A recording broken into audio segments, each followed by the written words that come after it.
My boss spent 3 years stealing credit from my work, sabotaging my promotions, and gaslighting me into believing I was lucky to have a job.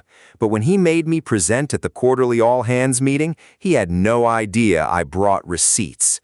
200 employees, 3 executives, and 1 resignation letter that would burn his career to the ground.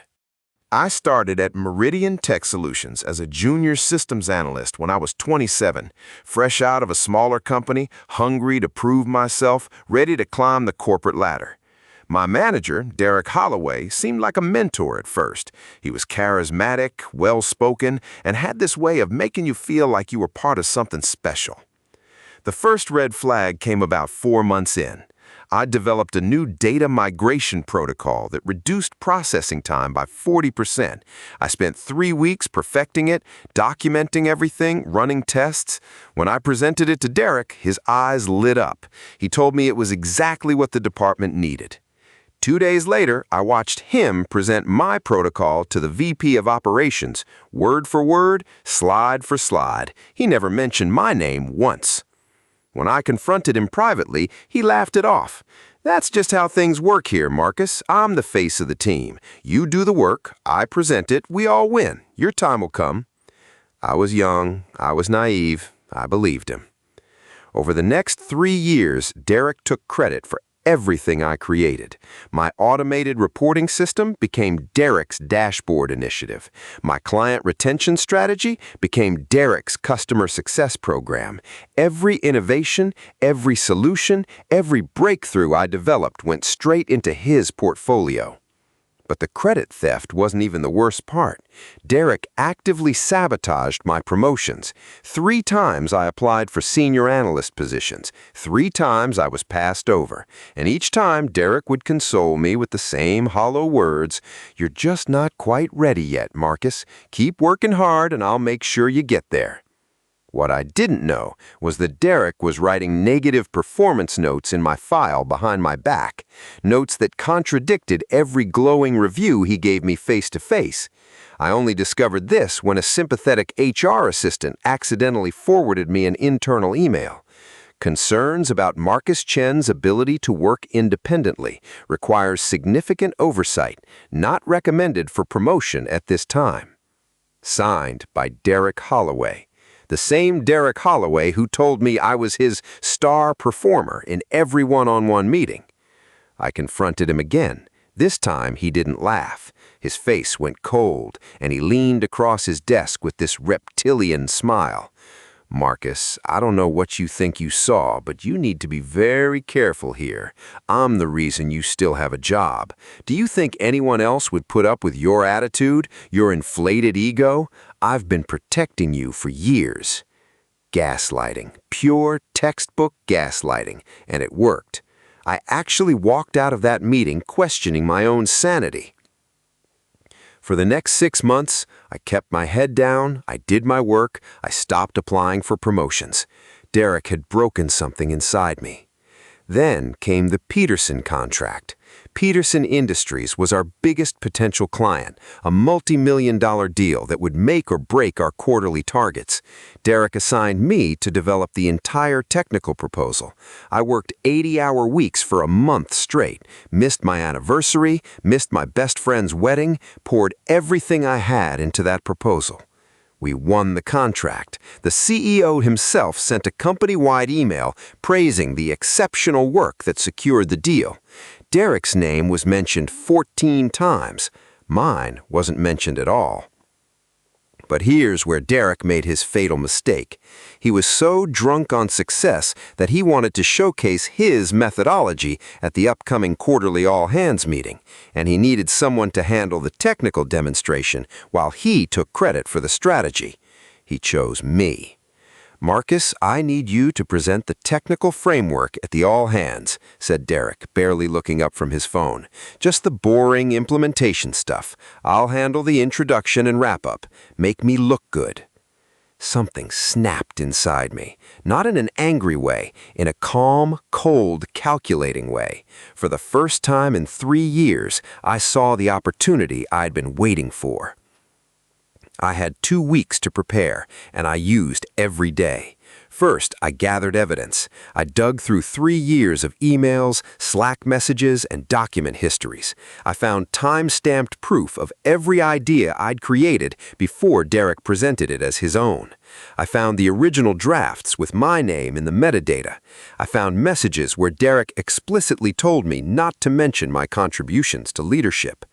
Then I found something even better. Derek had been padding his expense reports for years. Thousands of dollars in fake client dinners, bogus travel receipts, fictitious team-building events. It was all right there in the finance system, and I had the records to prove none of those events ever happened. I compiled everything into a clean, professional presentation, 37 slides of irrefutable evidence, every stolen idea, every sabotaged promotion, every fraudulent expense. The morning of the all-hands meeting, I walked into the auditorium with 200 employees already seated. The executive team sat in the front row. Derek stood at the podium, basking in the attention, ready to introduce his showcase of departmental excellence. He smiled when he saw me approach the stage. He had no idea I was about to end his career. "And now," Derek announced into the microphone, "I'd like to bring up Marcus Chen to walk us through the technical implementation of my Peterson strategy." I took the microphone. I looked out at 200 faces. I saw the VP of Operations, the CFO, the CEO herself sitting in the third row, and I smiled. "Thank you, Derek, but before I begin the technical presentation, I have something important to share with everyone here today." Okay, I need to stop right here, because this is the moment I'd been building toward for 3 years. The moment I could either back down or blow everything up. Tell me honestly, subscribe if you think I was right to expose him in front of everyone, or drop a comment if you think I should have handled it differently. Because what I said next, there was absolutely no going back. A quick to my first slide. It showed a side-by-side comparison of my original data migration protocol document, time-stamped 18 months ago with my name in the metadata, next to Derek's presentation to the VP, dated 3 days later. "This is one of 37 examples I'll be sharing today," I said, my voice steady. "Examples of systematic intellectual property theft, deliberate career sabotage, and financial fraud, all committed by Derek Holloway over the past 3 years. The auditorium went dead silent. Derek's face drained of color. He took a step toward me, but I held up my hand. "Please don't interrupt, Derek. You've interrupted my career enough." I walked them through everything, the stolen ideas, one by one, with timestamps and proof, the hidden performance notes that contradicted his verbal reviews, the 3 promotions I was denied because of his secret sabotage. With each slide, I watched the executive's expressions shift from confusion to concern to barely contained fury. The CEO had stopped taking notes. She was just staring at Derek with an expression I can only describe as lethal. Then I got to the expense reports. On March 15th of last year, Derek submitted a receipt for a $400 client dinner at Rosario's Steakhouse. I clicked to the next slide. Here's the email from that same day where Derek told me he was working from home because he was sick. Here's his badge records showing he never entered the building, and here's the Rosario's reservation system, confirming no booking was ever made under his name or our company account. I showed 12 more examples. Fake team dinners where the team was never invited, travel reimbursements for trips to cities where we had no clients, conference registrations for events that didn't exist. Derek finally found his voice. "This is slander. This is a disgruntled employee trying to damage my reputation. Security." But nobody moved. The executives were too busy exchanging horrified glances. I clicked to my final slide. It was my resignation letter, projected 10 feet tall for everyone to see. "This is my formal resignation from Meridian Tech Solutions, effective immediately. I've spent 3 years being stolen from, lied to, and gaslit by this man. I've watched him take credit for my work while actively sabotaging my career. I've documented everything, and copies of this presentation have already been sent to HR, legal, and the executive team." I turned to face Derek directly. His face was purple with rage, his hands shaking at his sides. "Derek, you once told me that I was the reason I still had a job, that no one else would put up with me. But the truth is, I was the reason you still had a career. Every success you've claimed for the past 3 years came from my work, and now everyone knows it." I set the microphone down on the podium, gathered my bag, and walked down the center aisle. 200 employees sat in stunned silence. Some were already pulling out their phones. I could feel the weight of every stare as I pushed through the auditorium doors. I was unemployed. I was terrified, but for the first time in 3 years, I was free. The aftermath unfolded faster than I expected. Derek was escorted from the building before the meeting even ended. A formal investigation was launched that same afternoon.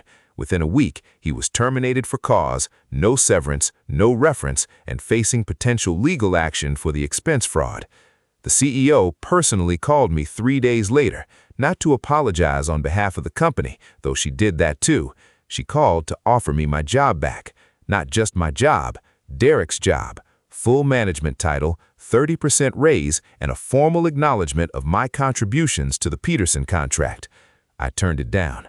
Not because I didn't want vindication, but because I'd finally realized that no promotion was worth working for a company that let someone like Derek thrive for so long. The systems that protected him were still in place. The people who looked the other way were still there. I deserved better. I took 2 months off, spent time with my wife, reconnected with friends I'd neglected, started applying to companies with actual accountability cultures. 3 months later, I accepted a senior director position at a competitor. Better title, better salary, better everything. And on my first day, when my new CEO asked what drew me to their company, I told her the truth. I wanted to work somewhere that values the people who actually do the work. Last I heard, Derek was working at a small consulting firm, 3 rungs below where he was when I knew him. No team, no direct reports, no one left to steal from. And me? I'm finally getting credit for the work I do, every single time. Thank you so much for sticking with me through this story. If you've ever dealt with a credit-stealing boss or workplace gaslighting, I genuinely hope you find your way out. Hit that subscribe button if you want more stories like this, and please drop a like. It really helps the channel grow. And if you have your own workplace nightmare you want me to share in a future video, send it over. I read every single submission. Until next time, take care of yourselves.